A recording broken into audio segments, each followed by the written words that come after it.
No, Peter, we cannot go there. I don't care if John knows someone who will let us in. They will arrest us too. No, I'm not going. Peter, don't be a fool. I can't go. I can't watch. I just cannot believe this is happening. Just a few days ago, the entire city was praising him. Hosanna! Blessed is he who comes in the name of the Lord. I can't believe what just happened. I was trying to pray with Jesus. I must have fallen asleep. It was like a nightmare. Only it was really happening.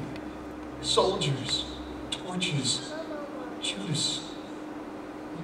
Was he with the soldiers? He kissed Jesus. Did he tip them off? Oh, I did not see that coming. Tonight, as we ate the Passover meal, Jesus said one of us would betray him. Honestly, when he said that, I panicked inside. I thought, could it be me? I'm so confused about myself. I'm not the kind of man I thought I was. Somehow, being around Jesus has made me see more and more how dark my own heart is. And tonight, well, first, let me just say that 3 years ago, when he called us, it was all so exciting. My brother John and I, we had a good fishing business with our father, Zebedee. But when Jesus came and called us to follow him, we left everything.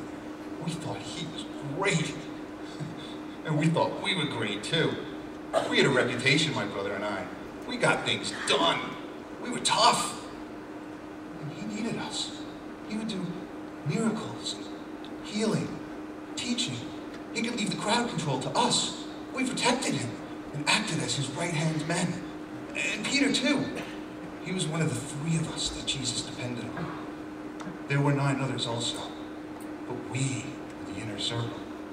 We were there when he raised Jairus' daughter from the dead. He told us not to tell this to anyone. And I haven't. But I'll tell you. One day, he took the 3 of us to a high mountain. And right before our eyes, he became transfigured. His face shone like the sun, and his clothes became bright white. And Moses and Elijah were there, and they spoke with him. You might think I'm crazy, but I tell you, it happened.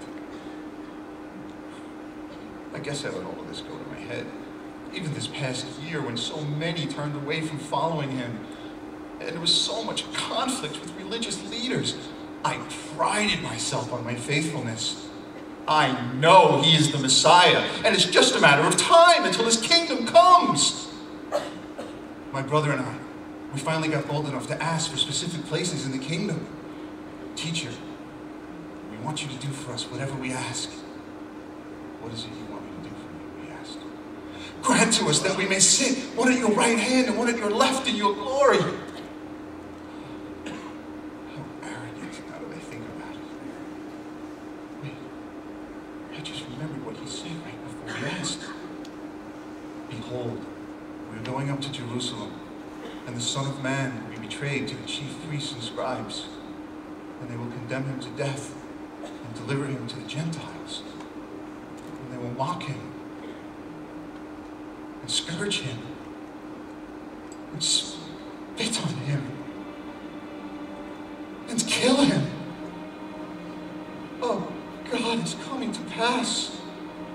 Forgive me for not understanding, for my selfish pride. And tonight, oh, I hate to admit it, we were arguing again about who is the greatest. Do you know what Jesus did? He took a basin of water and a towel, and he started washing our feet. We didn't want him to, but he insisted. I felt so ashamed. For the first time, I saw the ugliness of my prideful ways. And so when he said that one of us would betray him,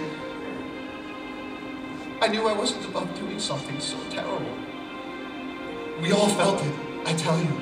An awful feeling of dread fell on all of us. His next words chilled my heart even more. He took the loaf and tore it and said, "This is my body, given for you. Do this in remembrance of me."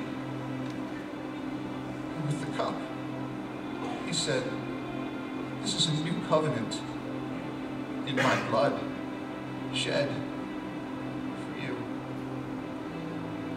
Oh, now will they tear his flesh and shed his blood? And me, the great coward, I could not save him. I did not even try. Oh, God. Oh, Jesus, forgive me."